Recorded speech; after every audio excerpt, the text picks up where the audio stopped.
또 깨달을 수 있는 그런 은혜를 허락하여 주옵소서. 그래서 정말로 성령께서 역사하시사 기름 부으셔서 말씀을 전하는 자들이나 말씀을 받는 자들이 믿음 안에서 하나가 되고 그리고 깊은 깨달음이 있을 수 있도록 도와주시옵소서. 주님, 악한 영들 주님 이 자리에서 조금 더 틈타지 못하도록 주님께서 다 제거해 주시고 쫓아주시고 오직 성령의 충만함으로 이 자리에 함께하여 주시옵소서. 오직 주님 이를 통해서 영광을 받으시고 저희들에게 말씀으로 큰 은혜가 되는 시간 되도록 주님 허락하여 주시옵소서. 예수 그리스도의 이름으로 간절히 기도합니다. 아멘. 네. 오늘 요한복음 강의 16번째 시간으로 요한복음 6장 1절부터 21절까지 말씀입니다. 6장 1절부터 21절까지 제 성경에는 신약성경 152페이지인데 찾아서 우리 같이 천천히 같이 읽겠습니다. 6장 1절부터 21절까지 시작. 그 후에 예수께서 갈릴리 바다 곧 디베랴 바다 건너편으로 가시매 큰 무리가 따르니 이는 병인들에게 행하시는 표적을 보미로라. 예수께서 산에 오르사 제자들과 함께 거기 앉으시니 마침 유대인의 명절인 유월절이 가까운지라. 예수께서 눈을 들어 큰 무리가 자기에게로 오는 것을 보시고 빌립에게 이르시되 우리가 어디서 떡을 사서 이 사람들을 먹게 하겠느냐 하시니 이렇게 말씀하시면 친히 어떻게 하실 것을 아시고 빌립을 시험고자 하시니라. 빌립이 대답하되 각 사람이 조금씩 받게 할지라도 200데나리온의 떡이 부족하리이다. 제자 중 하나 곧 시몬 베드로의 형제 안드레가 예수께 여짜오되 여기 한 아이가 있어 보리떡 5개와 물고기 2마리를 가졌나이다. 그러나 그것이 이 많은 사람에게 얼마나 되겠사옵나이까.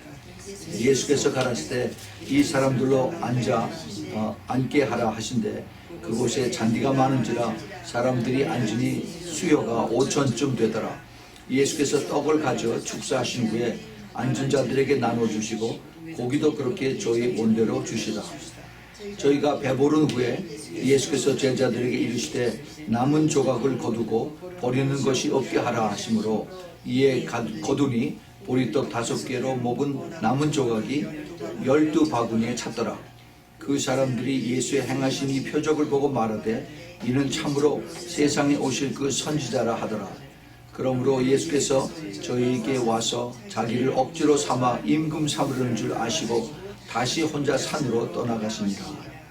좋은 물매 제자들이 바다에 내려가서 배를 타고 바다를 건너 가버나움으로 가는데 이미 어두웠고 예수는 아직 저희에게 오시지 아니하였더니 큰 바람이 불어 파도가 일어나더라.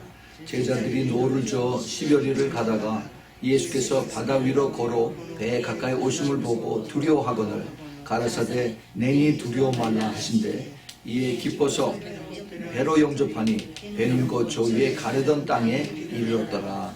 아멘. 예, 오늘 요한복음 강의 16번째 시간으로 요한복음 6장 그 전반부에서 6장이 굉장히 깁니다. 71절까지 있는데 오늘 이제 첫 번으로 몇 번에 나눠서 할 텐데 21절까지 여기는 그 5천 명을 먹이는 예수님의 그 기적에 대해서 이제 말씀을 하고 계십니다. 기적을 베푸시는 예수님, 특별히 오병이어의 기적은 유일하게 사복음서에 똑같이 다 이것을 차지하고 있습니다. 마태복음, 마가복음, 누가복음, 요한복음에서 오병이어의 그 5천 명을 먹이는 그러한 기적을 다 기록을 하고 있습니다. 사실 예수님께서 많은 기적을 행하셨는데 그 기적 중에서 가장 인파가 많이 모인 그러한 곳에서 하신 것이 바로 이 오병이어의 기적이에요. 그래서 그 예수님의 하신 그 베푸신 기적들 중에서 이 많은 사람들이 예수님의 기적을 체험한 그러한 것이 바로 이 오병이어의 그 기적에 동참한 사들입니다. 자, 거기 먼저 이제 1절부터 그 4절까지 보면은 거기에 떡 5개와 그 다음에 물고기 2개로 시작되는 그 기적의 백그라운드가 기적을 베풀기 전에 그 기적에 대한 백그라운드가 여기 나옵니다. 갈릴리 바다, 곧 디베리아 바다라고 하는 그 건너편으로 건너가셨어요. 거기서 그 바다 건너편에서 이제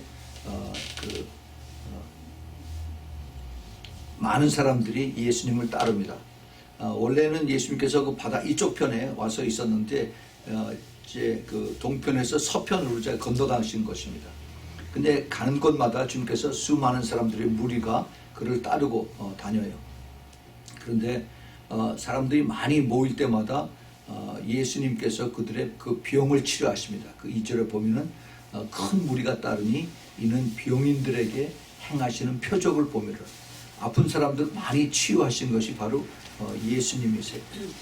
그래서 그 예수님이 가시는 곳마다 병자들이 따라다니고 또 병 치료받는 것을 구경하려는 사람들이 또 많이 따라다닙니다. 그래서 이런 내용들이 마가복음 6장 33절에 보면은 예수께서 나오사 큰 무리를 보시고 그 목자 없는 양 같은 걸 일어나 불쌍히 여기사 여러 가지로 가르치시더라 그랬어요.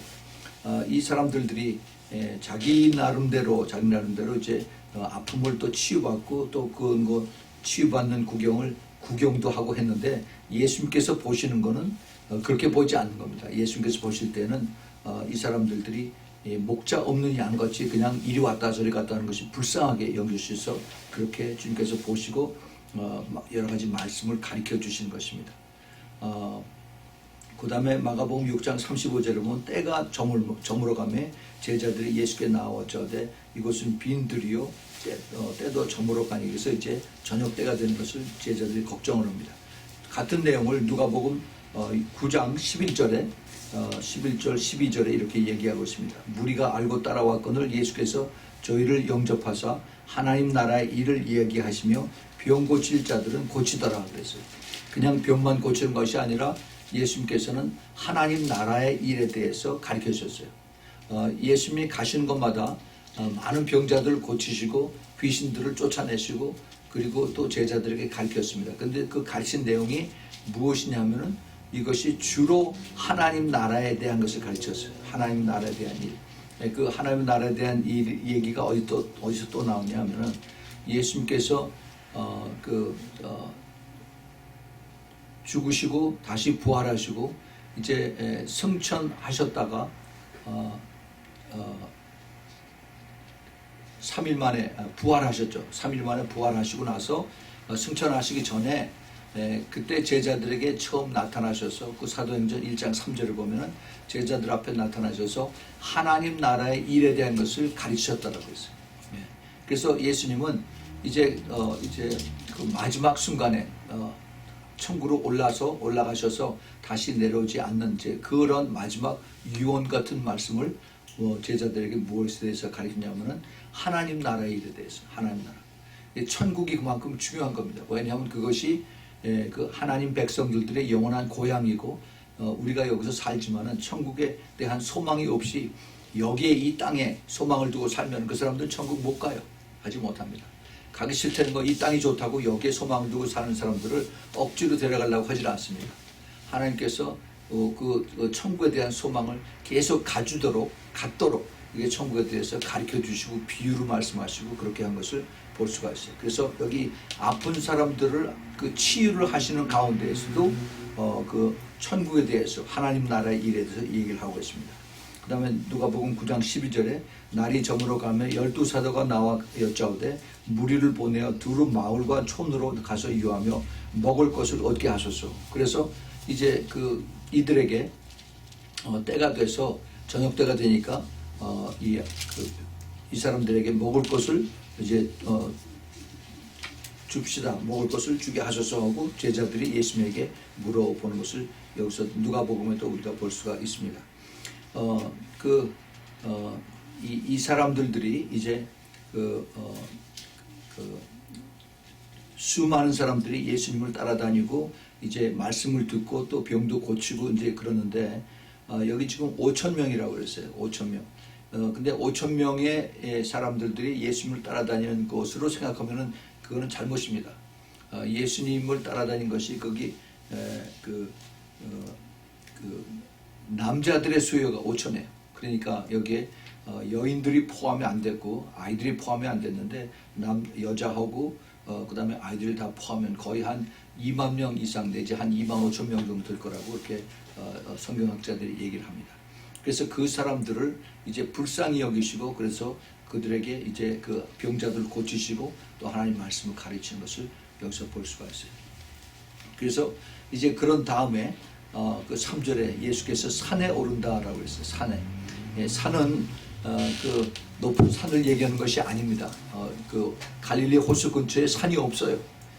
그 산이 그 무슨 언덕 비슷하게 되어 있습니다. 그 언덕을 여기서 항상 산이라고 표현하고 있습니다.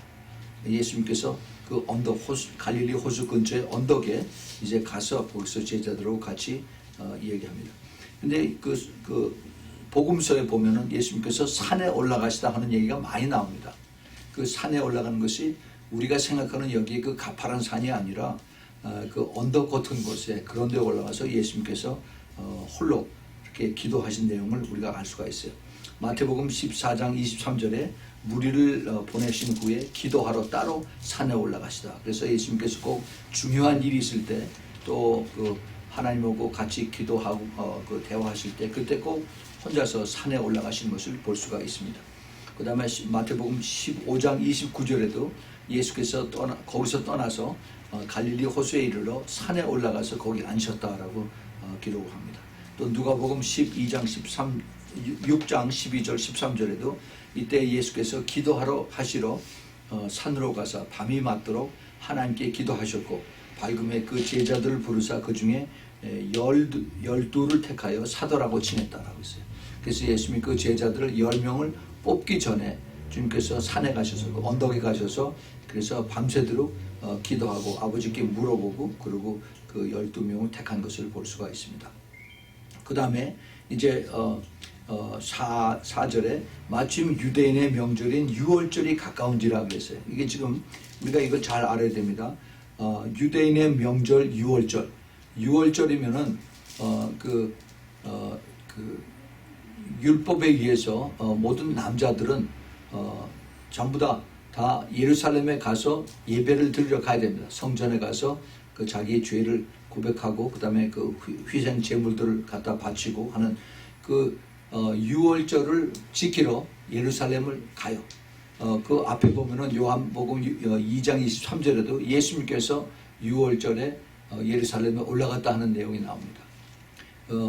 예수님이 왜 그러면 이번에는 유월절에 안 가시고 갈릴리에 남아있나 우리가 그걸 생각해 볼 필요가 있어요.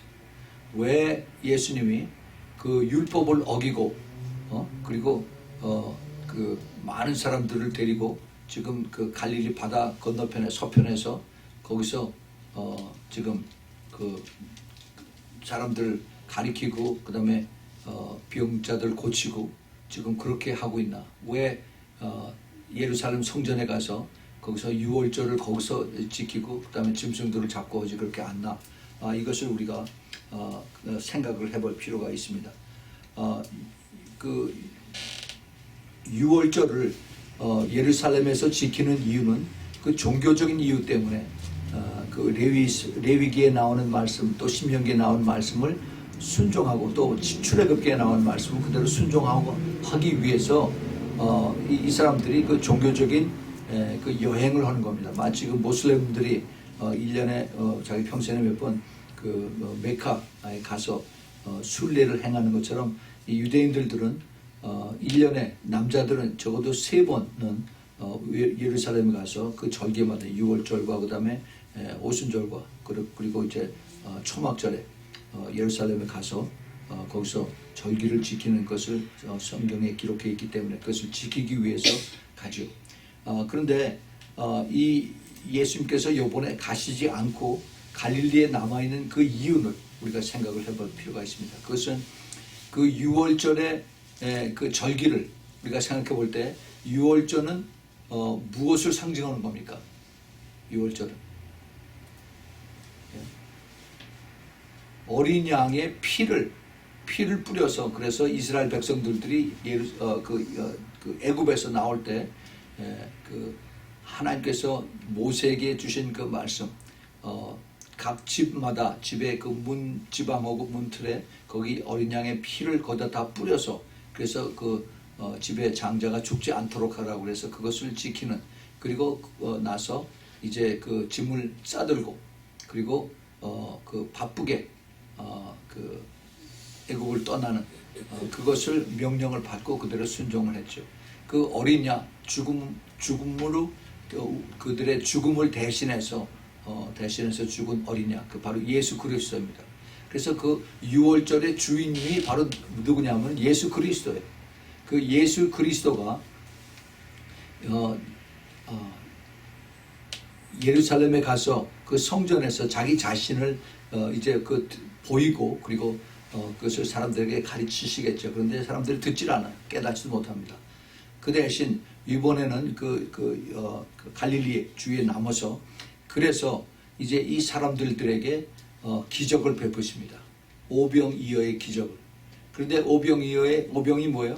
보리떡 5개, 이 떡, 생명의 떡을 이제 우리가 요 다음하고 다음번에 이제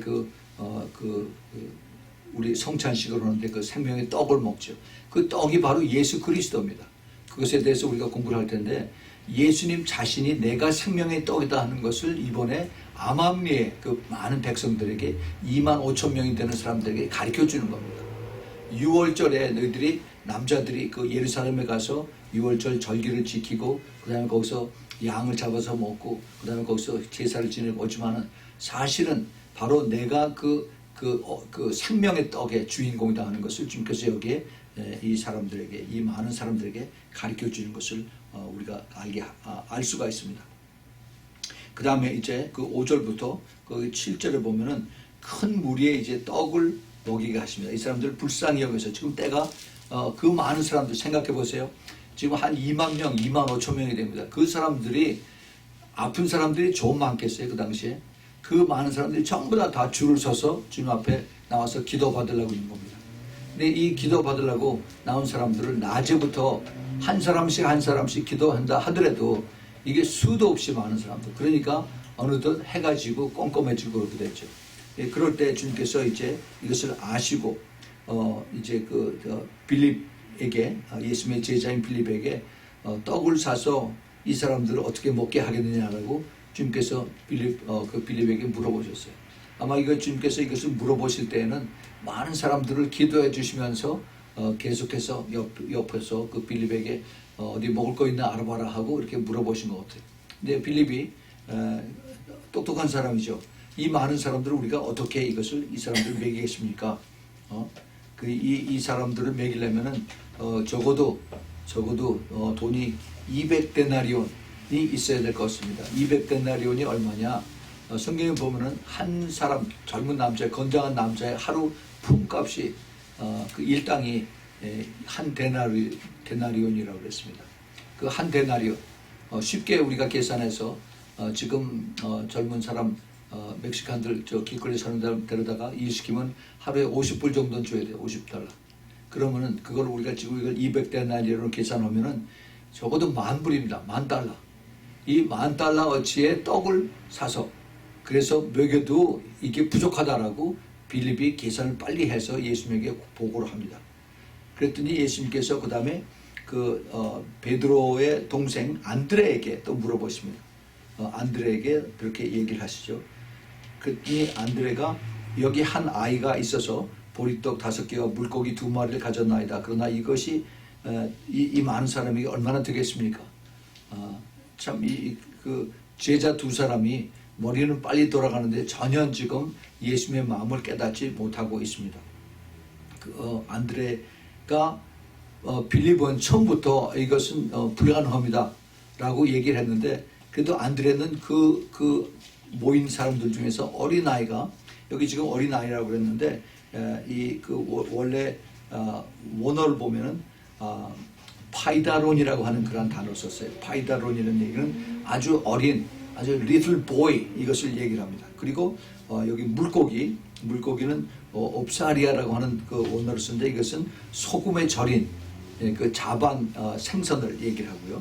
그 다음에 보리떡은 알토스 크리디노스라고 하는 그런 헬라어를 쓰는데 이것은 보리가루하고 물하고 반죽을 해서 마치 우리 빈대떡처럼 이거를 만드는 이런 것을 그 보리떡이라고 그래요. 그래서 그런 것이 이제 5개 하고 그다음에 그 소금 뿌려서 말린 생선 이런 것이 2마리가 있다라고 안드레 베드로의 동생이 예수님에게 얘기를 하죠. 그랬더니 예수님께서 뭐라고 하시냐면은 거기 10절에 예수께서 가라사대 이 사람을 앉게 하라 하신데 그곳에 잔디가 많은지라 사람들이 앉으니 수요가 5천쯤 되더라 그랬습니다. 예수님께서 그들의 믿음을 보시려고 그렇게 이제 했는데 2사람 다 빌립과 안드레가 별로 예수님의 마음을 흡족하게 해드리지 못했습니다. 그래서 예수님께서 그 사람들을 다 그 잔디가 있는데 그 잔디에 다 둥그렇게 해서 그래서 뭐 한 30명, 50명씩 둥그렇게 앉아서 쭉 그 넓은 들에 이제 앉아 있으라고 이렇게 얘기를 하죠. 2만 명 내지 한 2만 5천 명의 사람들을 다 둥그렇게 해서 앉아놓게 하고 난 다음에 그 다음에 이제 예수님께서 그 11절에 보면 떡을 가지고 축사하신다라고 했어요. 이 사람들 지금 굉장히 배가 고픕니다. 배가 고픈 사람들을 주님께서 굉장히 불쌍하게 여기세요. 그 우리 주님께서 그 가난하고 그 다음에 배고픈 자들을 불쌍히 여기는 그 마음 이것을 우리가 똑같이 여길 줄 알아야 됩니다. 그 가난한 자, 그 배고픈 자들을 예수님께서 불쌍히 여기셨어요. 이 사람들을 위해서 예수님께서 기적을 베푸십니다. 어떻게 기적을 베푸시느냐 하면은 떡을 가지고 떡 5개하고 그 다음에 물고기 2마리를 가지고 축사를 하셨다라고 했어요. 축사는 거는 하나님 앞에 블레싱을 구한 것입니다. 하나님 앞에 그 랍비들이 그 유대인 전통에서 지금도 그렇게 기도를 해요. 어떻게 이 음식을 위해서 기도하느냐면은 하늘로부터 이 세상에 떡을 내려주시는 하나님의 세상의 왕 여호와 하나님을 송축합니다라고 이렇게 기도를 합니다. Blessed are you, Jehovah our God, King of the world, who causes to come down the bread from heaven. 하늘로부터 내려오는 떡을 주시는 만왕의 하나님을 감사합니다. 여호와 하나님을 감사합니다 하는 그런 기도예요. 그래서 그 기도를 하고 나서 그 다음에 이 바켓을 떡 담은 쟁반을 이제 그 제자들에게 주니까 계속해서 거기서 막 자꾸 이제 떡과 이제 그 생선이 이제 나오는 거죠. 여기서 우리가 이걸 잘 봐야 됩니다. 그 예수 그리스도가 이것을 하나님 앞에 기도하고 거기서부터 기적이 내려 생겨오는 거예요. 기적이. 더 쉽게 얘기를 한다면은 그 생명의 떡의 주인이 바로 예수 그리스도 하는 것을 예수님께서 보여주신 것입니다. 거기 그 수많은 사람들에게. 그 사람들은 이게 떡이 어떻게 해서 이렇게 나오지? 이게 어떻게 수도 없이 많이 이렇게 막 생선하고 떡이 막 생기지 하고 그 떡하고 그 다음에 생선만 사람들이 보고 있는데 그것을 만드는 그 기적을 만드는 예수님을 보라고 하는 것이 예수님께서 여기 말씀하시는 초점입니다. 그걸 우리가 잘 알아야 돼요. 그 생명의 떡의 주인이 바로 예수 그리스도다 한 것을 주님께서 가르쳐 주셨어요. 여기 지금 2만 명, 2만 5천 명을 주님께서 먹이셨습니다. 그리고 다 배가 부르게 풍족하게 먹고 난 다음에 그 다음에 먹다가 남은 것들을 다 걷었는데 바켓으로 그 바스켓으로 12개가 가득 차고도 또 남는다고 그랬어요. 그러니까 예수님께서 베푸신 그 기적은 무한대의 기적이에요. 무한대의 기적. 자, 우리가 이것을 생각해 봅시다. 모세가 이스라엘 백성들을 이제 애굽에서 끌고서 나와서 광야로 들어갔어요. 이제 가나안 땅으로 들어가기 위해서. 그래서 이제 그 광야에 나와서 거기서 이제 60만 명의 남자들이 나왔습니다. 60만 명. 근데 그때에도 그 여자들이 카운트가 안 되고 아이들이 카운트가 안 됐어요. 노약자들이 카운트가 안 됐습니다. 그래서 성경학자들이 그때 나온 사람들이 적어도 200만 명 내지 300만 명이 된다고 했어요. 200만 내지 300만의 그 많은 군중들을 하나님께서 먹이셨어요. 어떻게 먹이셨습니까? 만나와 그 다음에 메추라기로 먹이셨어요. 메추리. 하루에 3끼를 그렇게 먹이셨어요. 여긴 지금 예수님께서 5천 명을 먹였는데 2만 명 내지 2만 5천 명을 이제 전체를 다 먹이셨다고 우리가 생각을 한 거죠. 근데 그 하나님께서 이스라엘 백성들을 가나안에서 이 윌더네스 이 광야에서 주님께서 먹이실 때는 200만 명 내지 300만 명을 매일같이 먹이셨어요. 매일같이. 큰 군대에 군대 취사 매일 군인들을 밥을 먹이는 이 취사 담당하는 그 장교가 그걸 계산을 해봤어요. 만 200만 명 정도의 음식을 하루 3끼 매일 그렇게 할 수 있는 그러한 것을 우리가 계산한다면 그 당시에 지금 그 화차로 그 기차 화차 있죠. 거기에 20대 분량의 그 식량을 매일 그걸 가져와야 된다는 얘기예요.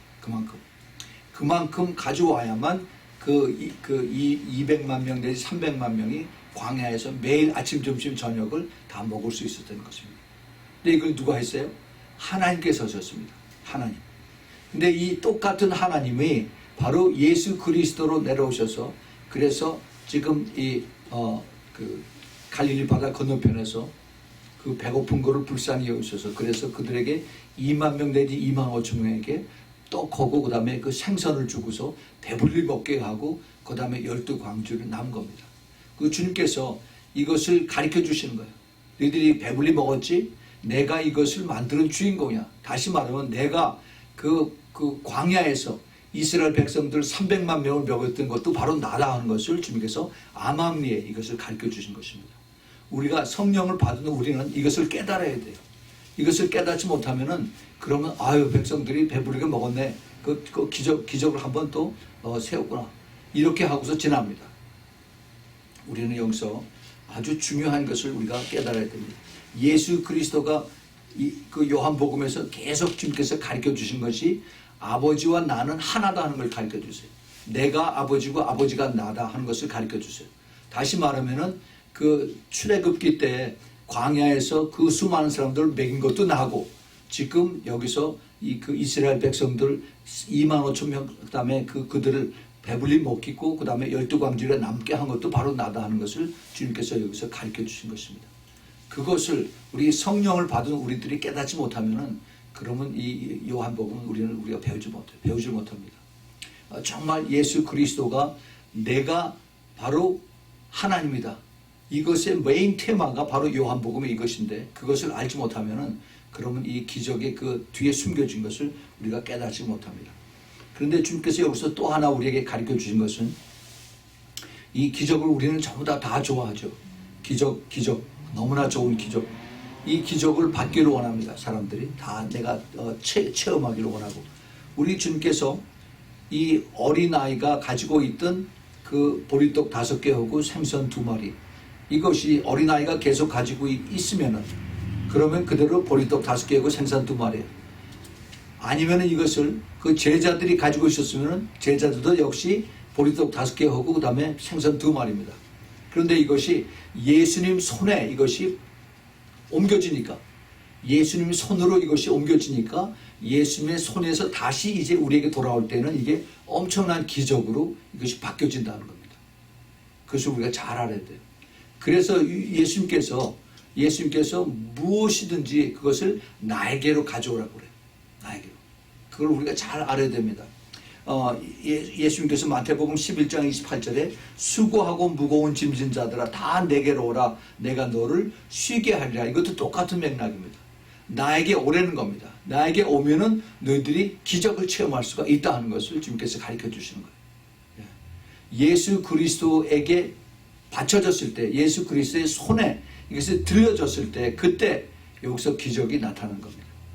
우리의 그 몸이 우리의 그 질병, 우리의 그 병, 이것도 예수님에게 올려드리면은 그럼 예수님께서 이것을 받으시고 그 다음에 이것을 여기서 기적을 나타냅니다. 기적.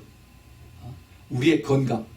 이것이 예수님의 손에 붙잡혀졌을 때 이것이 예수님의 것으로 인해서 우리에게 기적이 나타납니다. 그것이 뭐예요? 이사야서 53장 4절 5절에 그 채찍에 맞으므로 내가 남을 입었다는 거예요.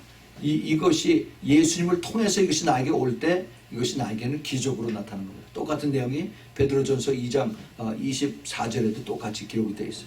그래서 무엇이든지 예수님에게 통해서 예수님에게 갔다가 그것이 나에게 다시 돌아올 때는 그것이 변화된 것으로 기적으로 나타나는 겁니다.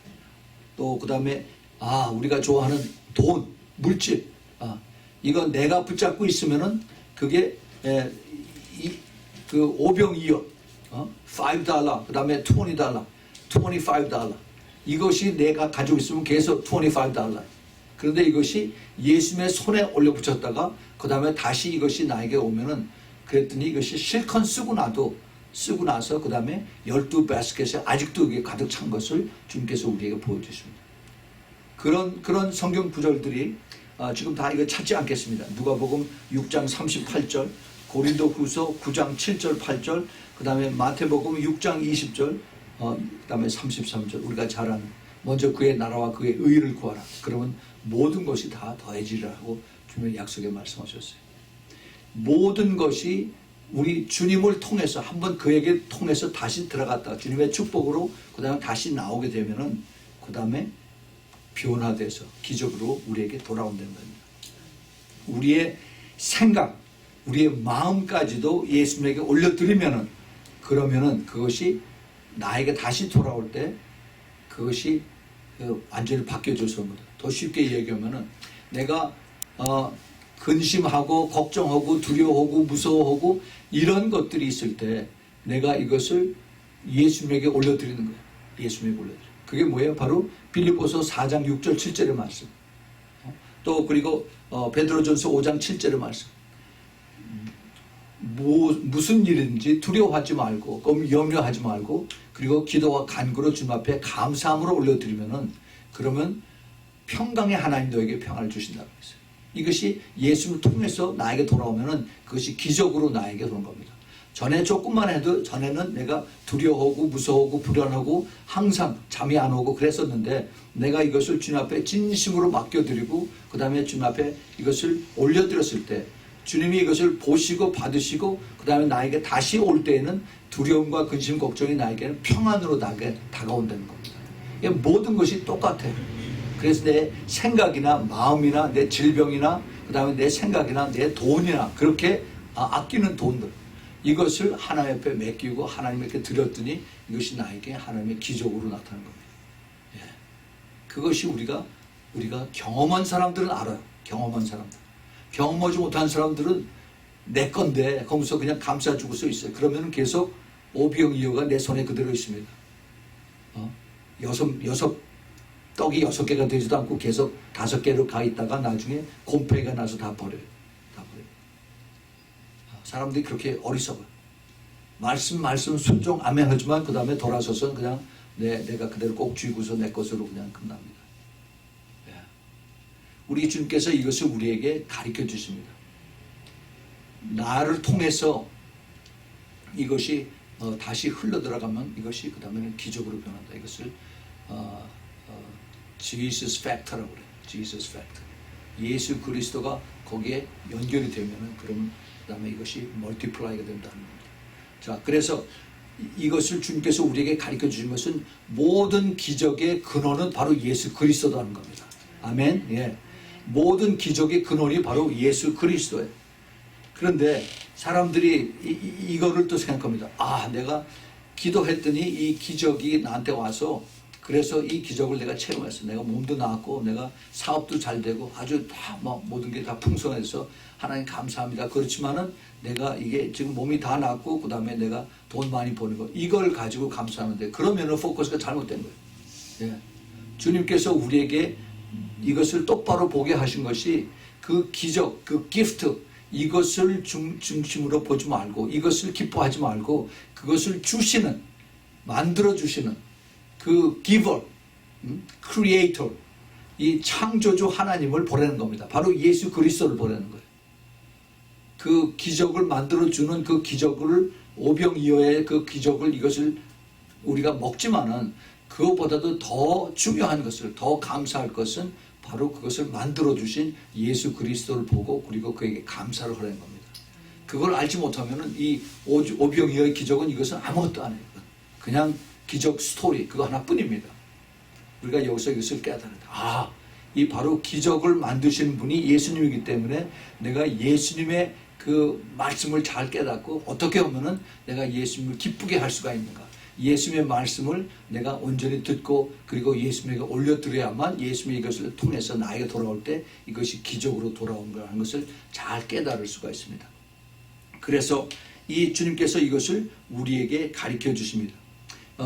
사도 바울이 그 로마서 1장 그 25절에도 그렇게 얘기를 합니다. 사람들이 그 로마에 있는 그 교인들에게 편지를 할 때 사람들이 그 많은 그 피조물들을 그렇게 좋아하고 그 큰 조각물들을 대단하다고 얘기를 하고 그다음에 경치가 너무나 좋다고 얘기를 하고 그러면서 이것을 다 만드신 창조주 하나님을 거기에 영광을 돌리지 않는다라고 이렇게 얘기를 해요.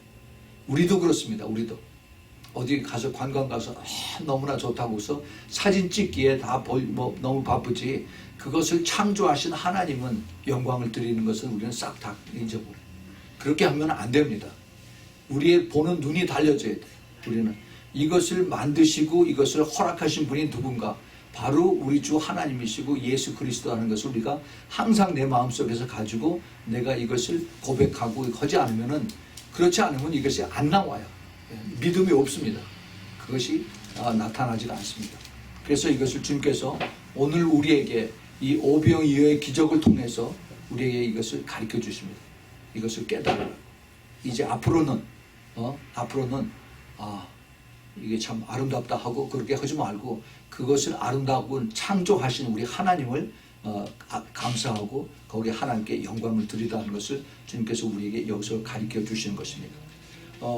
우리 주님께서 이것을 통해서 제자들에게 또 말씀하십니다.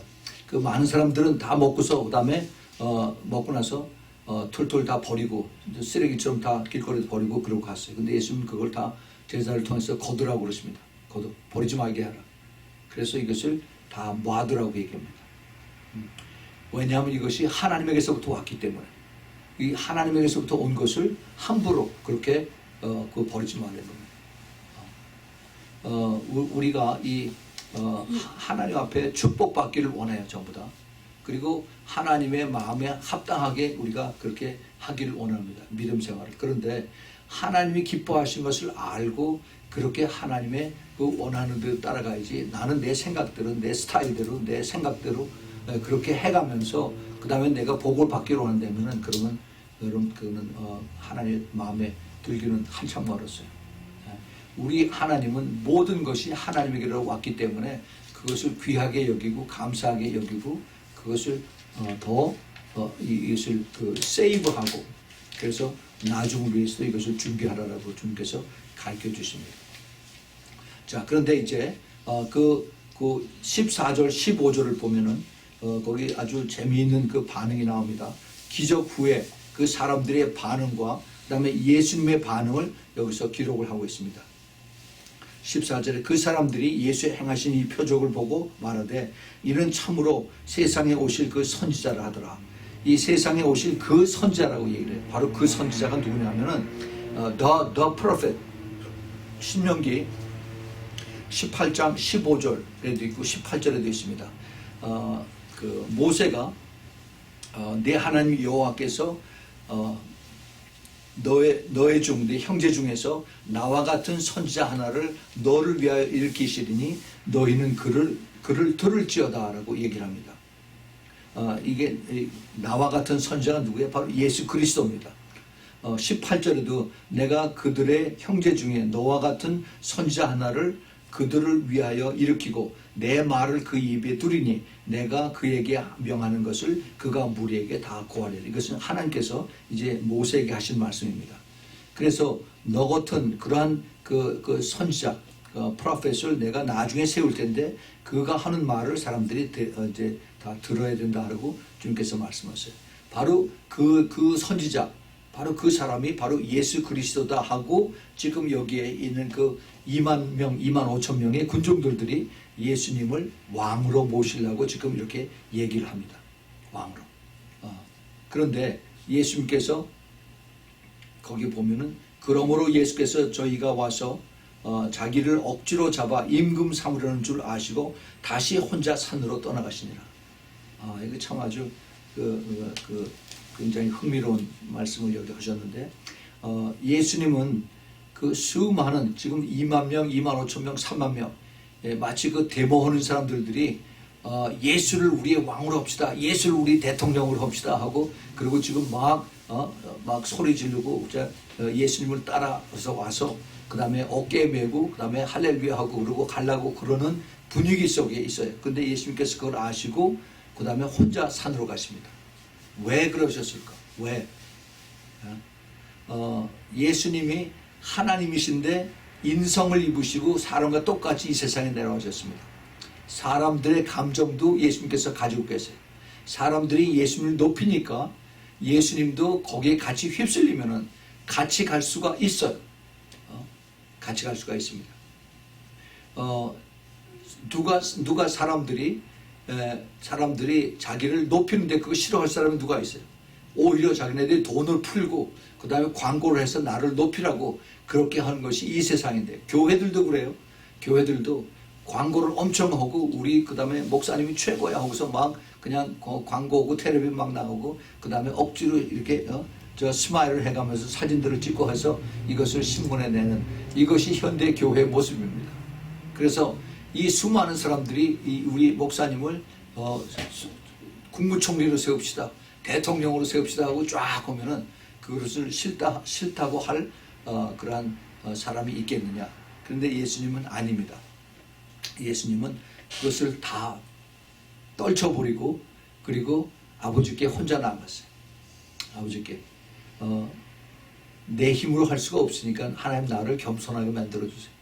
나로 하여금 겸손해서 내가 이런 것을 사람들의 그 왕으로 삼으려고 하는 이런 것에서 내가 욕심을 떠나게 해주세요. 내가 오직 아버지만 바라보고 아버지만 기쁘게 하는 그러한 그 아들이 될 수 있도록 도와주세요 하는 그러한 아마 마음 때문에 주님께서 산에 홀로 가서 아버지하고 같이 기도를 했으리라고 생각을 합니다. 그런데 더 중요한 것이 있습니다. 더 중요한 것. 예수 그리스도가 우리 주님께서 이제 수많은 사람들이 나를 왕으로 이제 높이려고 하는 이것을 바라보면서 예수님께서는 그보다도 더 중요한 것을 가야 하는 곳이 있습니다. 그것이 바로 십자가예요. 십자가. 예수님이 나중에 왕이 됩니다. 누가복음 4장 5절, 6절, 7절을 보면은 이제 예수님께서 그 사탄 마귀에게 시험을 받을 때 이런 마귀가 이런 얘기를 해요. 마귀가 또 예수를 이끌고 올라가서 순식간에 천하만국을 보이며 가로되 이 모든 권세와 영광을 내가 네게 주리라. 이것은 내게 넘겨준 것이므로 나의 원하는 자에게 주노라. 그러므로 내가 만일 내게 절하면은 다 내 것이 되리라라고 사탄이 예수님에게 프로포즈를 합니다. 지금 이 시내 여기 있는 이 뉴욕 이 시내 로스앤젤레스 이 시내 여기 얼마나 이 큰 도시인데 나한테 절하면은 나하고 같이 손 붙잡고 일하면은 그러면 내가 제일 큰 교회 목사가 되게 해줄게. 종교 지도자가 되게 해줄게. 그리고 여기에 주지사 대통령이 되게 해줄 테니까 나한테 절해라라고 사탄이 예수님에게 프로포즈를 합니다. 다시 더 말을 바꿔서 얘기하면은 예수님에게 너 십자가 가지 말고 나하고 같이 이 땅에서 오래오래 살면서 잘해보자. 비즈니스 잘 보자라고 얘기했을 때 예수님께서는 하나님의 말씀을 인용해서 사탄아 저리 가라라고 그를 외쳤습니다. 오직 내 하나님 여호와만 우리가 섬기라라고 그 말씀으로 사탄을 쫓았어요. 지금 많은 사람들이 하나님의 그 종으로 부름 받은 사람들이 서로 돈을 엄청 쏟아가면서 거기 감투 쓰려고 지금 예수님께서 그렇게 피하고 그렇게 했던 것을 지금의 현대 목사님들은 그 반대 방향으로 지금 나가고 있습니다. 우리가 이것을 잘 깨달아야 됩니다. 예수님은 나중에 다시 만왕의 왕, 만주의 주로 다시 오십니다. 이미 십자가에 고통을 다 지시고 그리고 부활하시고 승천하셨기 때문에 이제는 다시 오실 때 심판주로 오시고 그 다음에 만왕의 왕들로, 왕들 중에 왕으로 그렇게 오세요. 심판주 중에 심판주로 오십니다. 여기 각 나라의 대법원 판사 이것이 아니라 이 사람들을 다 판단할 수 있는, 이 사람들을 심판하는 그러한 심판주로 주님께서 오시는 겁니다. 그러나 그 전에 내가 십자가에서 죽기 전까지는 이것이 안 온다는 것을 주님께서 아시기 때문에 이들을 다 피해서 혼자서 이제 산에 가서 아버지께 기도하는 이런 모습입니다. 이것을 우리가 정말 배워야 돼요.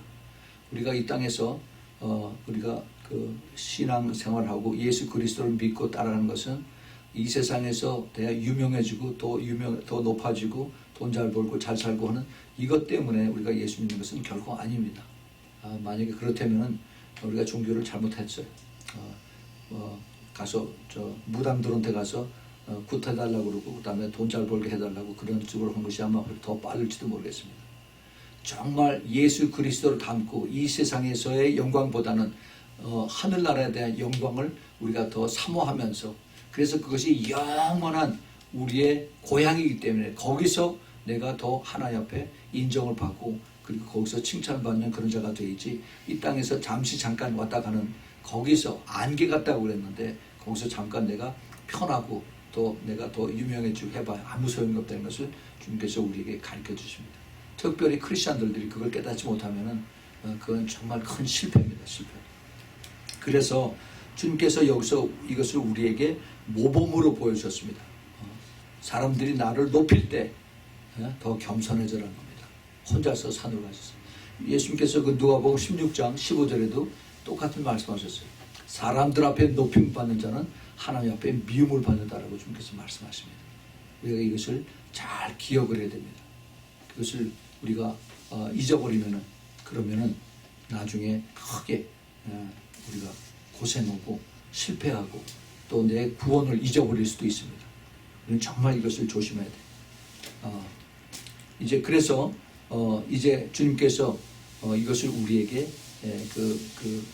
true Christian의 example을 여기서 보여주십니다. 자, 그 다음에 이제 그 16절서부터 21절까지의 예수님께서 물 위를 걸어가시는 그 또 기적을 베푸신 것을 여기서 봅니다. 그 마태복음 14장 23절에 거기도 무리를 보내신 후에 기도하러 따로 산에 올라가시다 저물매 거기서 혼자 계시다라고 그랬어요. 그런데 예수님이 안 계실 때 제자들이 이제 예수님이 안 계시니까 우리는 그럼 이제 집으로 가자, 배 타고 집으로 가자 해서 배를 타고 오는 그 중간쯤에서 그 갈릴리 바다 중간쯤에서 이제 그 강한 바람과 큰 파도를 만납니다. 그랬을 때 그 12명의 제자들이 큰일 났다 하라고 이제 그 파도와 그 다음에 바람 때문에 이제 죽게 생겼다라고 그렇게 두려워를 하십니다. 근데 그런 가운데 봤더니 예수님께서 바다 위로 그 걸어오시는 것을, 밤중에 휘끗휘끗 하는데 그 예수님께서 바다 위를 걸어오시는 것을 이제 봅니다. 그랬더니 이게 유령인가 하면서 더 두려워져. 이 그 가뜩이나 이제 배가 막 뒤집히려고 그런 데다가 이제 그 웬 휘끗휘끗하는 사람이 물 위를 걸어오니까 더 두려워서 그랬죠. 그랬더니 예수님께서 뭐라고 그러냐면 내니 두려워 말라 그랬어요. 내니 두려워 말라. It is I, do not be afraid. 나니까 두려워하지 말라라고 말씀하셨어요. 그런데 그 다음 말씀이 참 여기 그 아주 중요한 대답을 해주십니다. 이에 기뻐서 배로 영접하니 배는 곧 저 위에 가려던 땅에 이르렀더라 그랬어요.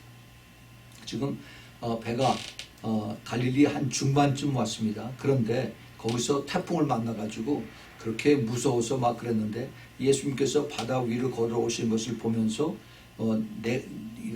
나니까 걱정하지 말라, 두려워 말라라고 했어요. 그래서 그 소리를 듣고 기뻐서 예수님께서 배 안에 올라오시기를 기다렸습니다. 그래서 예수님이 배 안에 올라오셔서 했더니 거기서 기뻐서 배로 영접하니까 배는 곧 저희의 가려던 땅에 이르렀더라고요. 어느새 배가 목적지에 도착을 했습니다. 예수님과 함께하면 예수님이 배에서 떠났을 때는 그렇게 무섭고 두렵고 태풍이셨는데, 그런데 이 예수님께서 배 안에 들어오시니까 나머지 그 반이 언제 가는지 모르게 평안하게 목적지에 도착을 한 겁니다. 여기서도 예수의 그 Jesus 팩터가 여기 들어가 있어요. 예수님께서 그 안에 들어오시니까 이게 그 평강하게 된 겁니다. 그 폭풍이 이게 싹 없어져 버렸어요. 그래서 우리가 예수 그리스도를 모시는 그것을 우리가 항상 기억을 해야 됩니다. 내니 두려워 말라. 내가 여기서 너와 함께한다 하는 것을 주님께서 우리에게 가르쳐 주십니다. 그래서 나에게 태풍이 다가올 때, 태풍이 불어올 때, 또 나에게 그 주위의 환경에 굉장한 바람과 파도가 쳐서 정말 금방 쓰러지고 엎어질 것 같은 그러한 위치에 있을 때, 그 다음에 내가 여기서 어떻게 해야 되느냐. 같이 물에 쓸려서 물에 빠져서 내가 거기서 허덕거리느냐. 그게 아니라 내가 빨리 내 배 안에 예수님을 모셔드려야 돼. 예수님. 그래서 예수님과 함께 계시면은, 그러면은 주님의 주님과 같이 붙어 있음으로 인해서 나니까, 내가 예수니까 두려워하지 말라. 그래서 내가 너와 여기 함께 한다 하는 그 음성을 들으면은 주님께서 나를 이 모든 주위에 있는 환경에 그 태풍과 풍파를 주님께서 잠잠케 해주신다는 그 기적을 주님이 여기서 우리에게 가르쳐 주신 것입니다. 우리는 여기서 이 두 가지 오병이어의 기적을 주님께서 베푸시고, 그 다음에 물 위를 걸으시는 그러한 기적을 주님께서 보여주시면서 우리에게 아주 중요한 이것을 우리에게 가르쳐 주십니다. 그 모든 기적의 주인공이 바로 예수 그리스도, 내가 아버지고 아버지가 나다 하는 것을 가르쳐 줬어요. 그 기적을 만들어 주셔서, 그래서 이 기적을 받아먹는 걸, 이걸 가지고 좋아하지 말고 그 기적을 베푸는, 그 기적을 만드는 그러한 그 창조주 예수 그리스도를 더 귀하게 여기라 하는 것을 우리에게 누누하게 가르쳐 주십니다. 그래서 나를 너희들이 네 마음속에 모시고 붙들고 있으면, 그러면 두려움이 없어지고 그 다음에 모든 풍파가 순식간에 이것이 목적지에 도착하도록 주님께서 해주신 것이라는 것을 우리에게 오늘 가르쳐 주십니다. 오늘 여러분들이 요한복음 6장 그 1절부터 21절에서 그 두 가지의 기적을 통해서 아주 훌륭한 것을 우리가 배웠습니다. 이제 배웠으면은 우리가 그걸 가지고 그렇게 살아야 돼요. 그렇게 살아야 됩니다. 그냥 알았습니다 하고서 끝나고서 잊어버리는 것이 아니라, 정말 나는 이제 예수 그리스도를 하나님으로 내가 알고, 그리고 하나님과 동행하는 삶.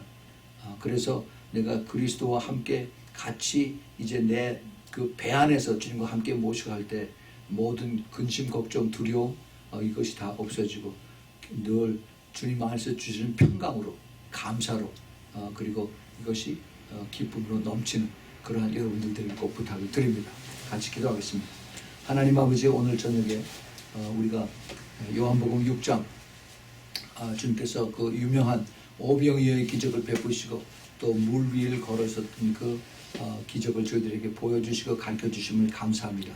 주님, 여기서 저희들이 중요한 것을 배웠습니다. 주님께서 이것을 통해서 우리에게 이제 가르쳐 주시고자 하시는 그 뜻은, 저희들이 이제 분명히 그 영의 눈을 열어서 주님이 주시는 그 기적을 좋아하지 아니하고 그것을 베푸시는 우리 주 예수 그리스도를 감사하고 주님 앞에 영광을 드리며 우리들이 더 성숙한, 그래서 우리가 이 땅에서 받는 영광보다도 주님 가신 그 길 십자가를 우리도 같이 따라가면서, 그래서 주님의 그 이름이 높아지고 나는 더 낮아지는 그러한 겸손을 배울 수 있도록 우리 모두 축복하여 주시옵소서. 예수 그리스도의 이름으로 간절히 기도합니다. 아멘.